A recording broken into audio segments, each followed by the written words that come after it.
Pues este sustrato teológico es el que explica la famosa perícopa de dad al César lo que es del César, que yo siempre he interpretado,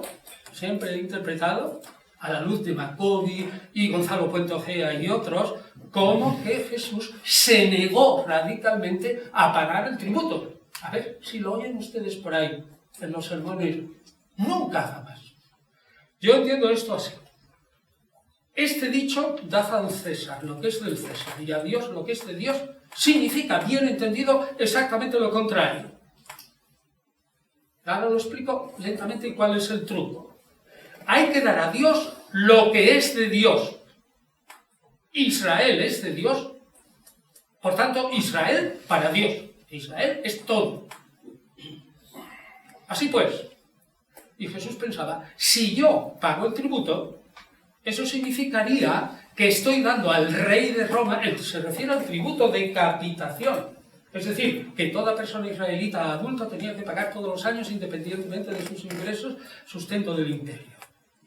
Si yo pago ese tributo que sale de las entrañas de Israel, yo estoy dando al rey de Roma aquello que es Dios, el único rey de Israel. Y entonces Jesús escapa hábilmente, porque si digo que lo pago, soy un traidor. Y si digo que no lo pago, no duro ni 10 segundos. Ni 10 segundos. O 10 minutos. Y entonces Jesús escapa hábilmente y pide un denario donde está la imagen de Tiberio. Y dice, ¿qué es esto? Esto es un acto de prestidigitación retórica. ¿Qué es esto? Y enseña el denario de plata. Y todo el mundo lo ve y dice, pues un denario. ¿Y qué efigie hay aquí? Este denario, pues la de Tiberio, pues dáselo a Tiberio. Pero lo que es de Dios, dáselo a Dios. Se acabó. ¿Cuál es el truco? Concentró la atención de las gentes en el denario. Mientras les imaginaba, así desprovistos de otra mente que no fuera a concentrarse en el denario, y confundió voluntariamente el denario con el tributo. Ese es el truco. Y esa es la verdadera explicación. Y esa explicación está totalmente consonante con la teología de la restauración de Israel y de la liberación de Israel, que es la teología de Jesús el Nazareno. Bueno, otros argumentos. Entre sus 12 discípulos había uno a quien Lucas le llama celotes, es decir, un celota. Naturalmente que en tiempo de Jesús todavía no había un partido de celotas, pero ya definirlo como celote y a los demás no, ya tiene su tema.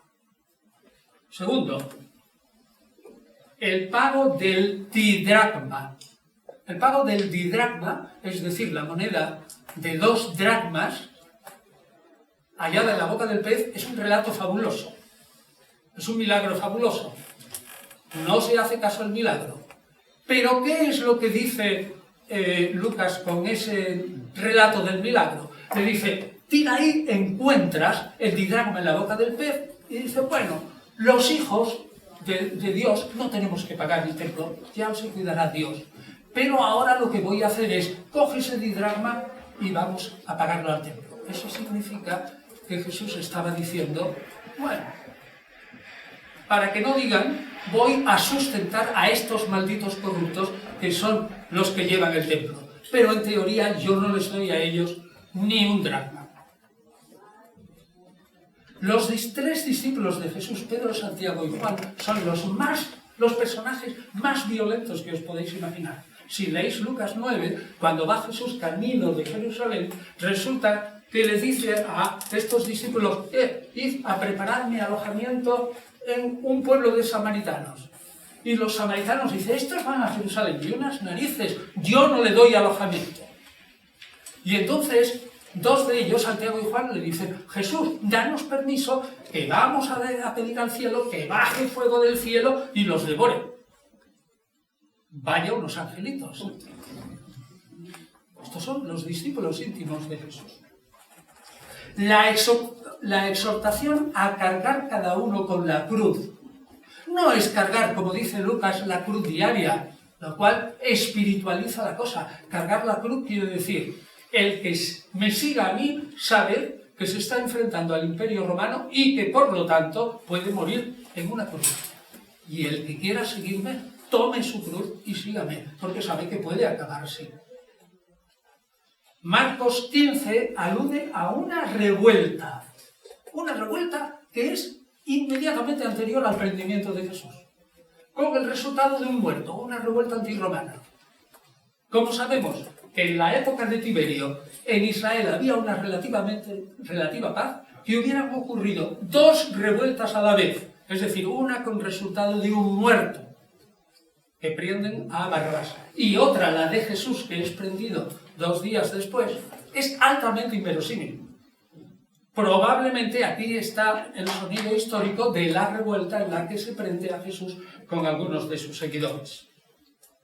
Y luego, sobre todo, cuando los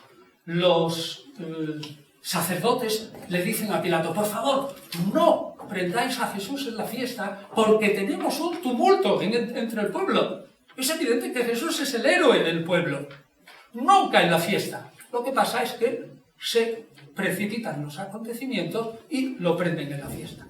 Bueno, la imagen, por lo tanto, que yo veo aquí es que el mesianismo de Jesús no fue el de un guerrero en sentido estricto, como los esenios de Qumran, sino más bien como el de un nuevo Gedeón, en la que él exigía a Dios la victoria con poquísimas fuerzas militares. En el Israel del siglo I sí era necesario algún acto militar, pero no era necesario que el acto militar lo hicieran los hombres, lo podía hacer Dios. Por lo tanto, yo creo que el mesianismo del héroe de Jesús fue el tradicional de Israel, que no es uno nuevo, no es inventado por Jesús, no es un heroísmo nacional y mesiánico pacifista y no es apolítico. Esto lo sacamos de los evangelios, pero lo que ocurre es que los cristianos, una vez que Jesús muere en cruz y están totalmente convencidos de que no ha terminado ahí, sino que Jesús vive entre nosotros, hay que dar una explicación a esa muerte en cruz.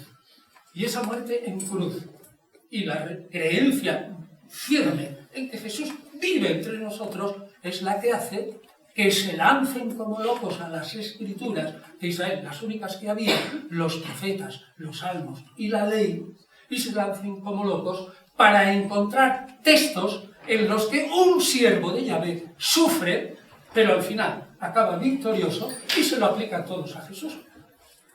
Y este es el inicio ciertamente de este cambio radical que se presenta en los evangelios, que de un mesianismo que está totalmente implicado en la política y en lo social de Israel del siglo I, se hace un mesianismo apolítico, aguerrero y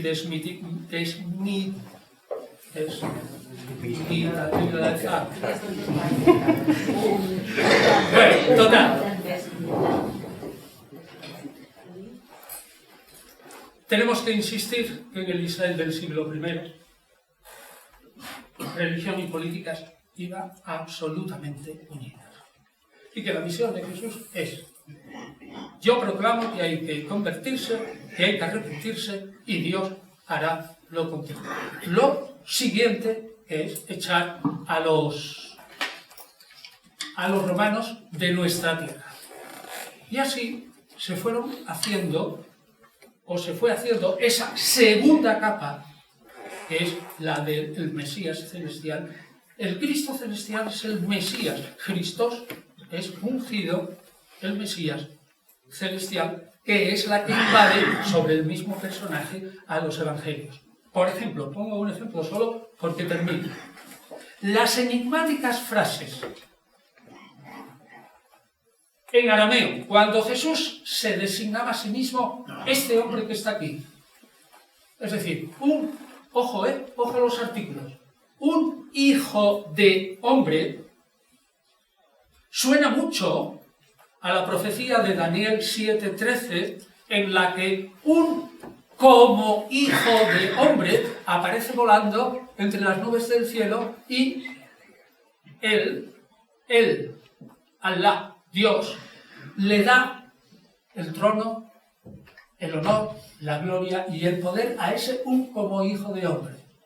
Cuando se aplica a Jesús en lengua griega, se traduce obligatoriamente no como un hijo de hombre, eso no lo entiende ningún griego, y se traduce como el hijo del hombre, con dos artículos. Y como hijo de hombre, que es una simple comparación, es decir, viene una entidad divina que tiene una figura humana, aparece como un título mesiánico. Y se construye toda una teoría sobre el Hijo del Hombre y se inventan, por ejemplo, las 3 predicciones de la muerte, pasión y resurrección de ese Hijo del Hombre que aparecen en Marcos 8:30, 9:31 y 10:31. Ese es un ejemplo claro, y otros muchos. Así que, en síntesis, he expuesto al principio que leyendo críticamente los evangelios percibimos la existencia de 2 concepciones muy distintas de lo que era Jesús como héroe mesiánico. Una es enigmática y la otra no lo es. Una es confesional y la otra es crítica. La primera proclama un mesianismo puramente espiritual en el corazón de los hombres. El reino de Dios ha venido ya. La otra proclama un Mesías judío, un Mesías libertador. El reino no ha venido y Jesús iba a ser el rey, pero quedó truncado. Uno frente a la otra. Y hay que escoger entre las dos.